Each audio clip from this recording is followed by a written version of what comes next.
Ladies and gentlemen, welcome back to the channel. Thanks for tuning in today. For those of you who are here for the first time, my name is Alan, and here on the Boosted Bros, I make videos on my days off of me just doing random car mods to my cars with the very limited knowledge that I do have. So we're in the process of installing a tubular exhaust manifold onto my 99 Eclipse GST, but that kind of presents its own issues. Like, it's super awesome and it needs to be done, but it presents some new issues that have to be addressed. So without further ado, let's jump right into this.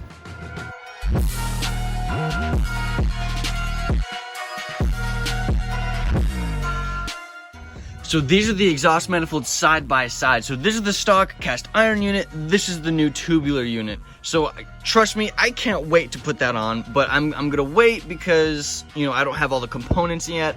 I wanna do this right. But we are gonna be ceramic coating this on the inside and outside, and then I'm gonna be building a custom heat shield, most likely out of aluminum and heat wrap, just to, you know, make things as good as possible. I'm also waiting for some gaskets, but I know you're curious. I'm curious too. I want to see what it looks like on my car. So let's go ahead and copy and paste. Man, it's gonna look so good. I mean, it looks good now, but it's gonna look even better. So like I said, I've got some gaskets coming. It's gonna get ceramic coated. I'm gonna make a custom heat shield. But the reason why I'm making my video today is because, well, this exhaust manifold is just, it's not gonna hold the heat like the stock one. So what I'm gonna have to do is find a way for this to breathe. So ever since I bought this car, I've hated where the air filter is located. I mean, it's not a terrible spot, and if you don't own a DSM, then it's probably gonna be in a different spot for you. But look at it. It's kind of boxed in with the hood closed. It's got the headlight up front, the fender on the side, the hood on top, and some metal underneath. It's just completely boxed in, and the only air it can breathe is the air that the engine gives it.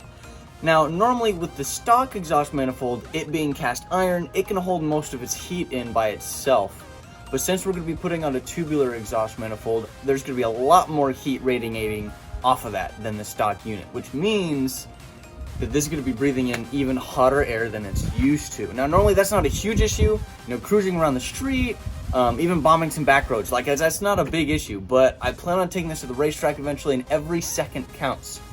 And your engine bay only gets hotter and hotter when you're at a track day, which means performance will get more and more hindered by that hot engine heat that keeps getting sucked in by the engine. It's just not healthy, you know what I'm saying?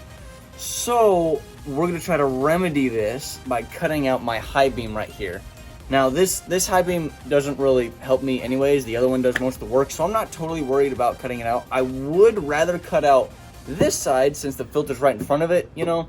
But this is my low beam. I kind of like being able to see when I drive at night, you know what I'm saying? So today we're going to be taking this headlight out, cutting out the high beam, and letting my engine breathe a bit better. And I'm going to show you guys how to do it, at least on an Eclipse. It's probably going to be different on your car. But, you know, the application will be similar, I think. Is it legal?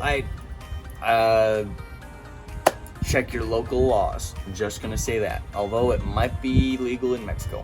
So first things first, we got to get this headlight out of here. So for an Eclipse, there's a bolt on top, there's a bolt on bottom, a couple on the sides, and then there's a plug over there. So it's not too terrible to take off, but I'm still just going to skip the hassle. And there we go, it's out of the car. It wasn't too bad, just, you know, like I said, a couple bolts. You had to unplug a couple things from this side, but it's out. So the first thing you want to do before you start cutting anything, you want to go ahead and take it apart, find out exactly what's inside, so you find out exactly where you're going to be able to make the hole, and, well, it's just easier this way. So let's go ahead and take care of that. All right, so it's all apart, which will make things a lot easier for us. So to get to this spot, it was kind of difficult. To take the front off of the back, I had to put it into the oven at 200 degrees Fahrenheit to loosen up all this sealant here, and every 5 minutes I'd take it out, try to take it off, and it worked out okay, actually. I didn't burn myself, and it didn't melt anything, which is awesome. We always like it when things go well. Now to get this out, that was kind of a pain. Basically what you have to do is you have to go to the back here and loosen all of the adjustments. Just loosen them all the way, and they'll slowly let this guy go. So the plan now is to basically cut a hole.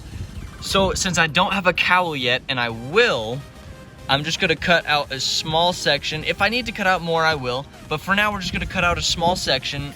And then when it comes to this, we're just gonna completely cut this out. Just this whole piece is gonna be gone. And then we will have a proper intake. So, cue the epic music.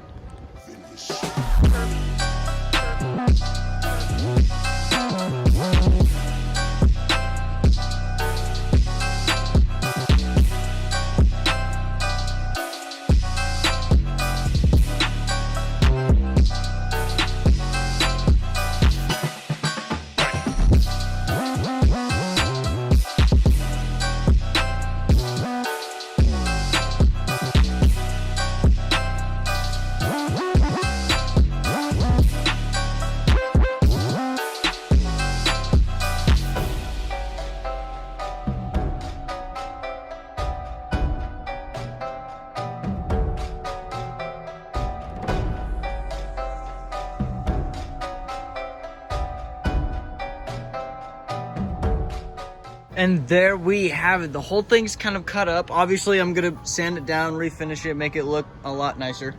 But just to make sure the air is not restricted, we cut out the front, we cut that side out, and we're gonna take the plug out the back so we can have one restricted path of airflow. But just to show you what it looks like all together, and there we go. That's what it looks like all together. You've got the hole going all the way through to the back. You guys can see that. I don't know if the camera is focusing on it well enough. But essentially what this will do, this will allow air to go in towards the engine bay where the filter is. The filter is going to be right here. And that will allow my filter to be able to breathe in some fresh, cold air instead of just the engine air all the time. But look at that. It looks so cool. Obviously, again, I'm going to sand it down, make it look nicer. I'm going to get a cowl, probably carbon fiber to make that look prettier. But this is basically what it's gonna look like without any touch up or anything like that. Obviously, when you guys put your headlights back together, you're gonna want some sealant back over here just to make sure nothing really leaks in. You're gonna wanna find a way to seal this off. But yeah, there you guys have it. That's gonna pretty much end today's video. If you like today's video, go ahead and hit that like button, subscribe if you'd like to see more stuff like this. I am gonna be putting on that exhaust eventually. Not really sure when, just gotta wait for some parts to get here. But yeah, let me know in the comments what you liked about this video, what you didn't like about this video, and let me know what kind of cars you guys are working on, if you're gonna end up doing this to your car or if you think it's too ricey. Personally, I don't think drilling holes in your headlights necessarily look good, but I mean, it makes it look aggressive, that's for darn sure, but I'm doing it just so that my car can perform just that much better. You know what I'm saying? Just get that little edge. Just every ounce of performance. I want it, I want it, I want it. But like I said, guys, that's gonna end today's video. And I'll see you next week.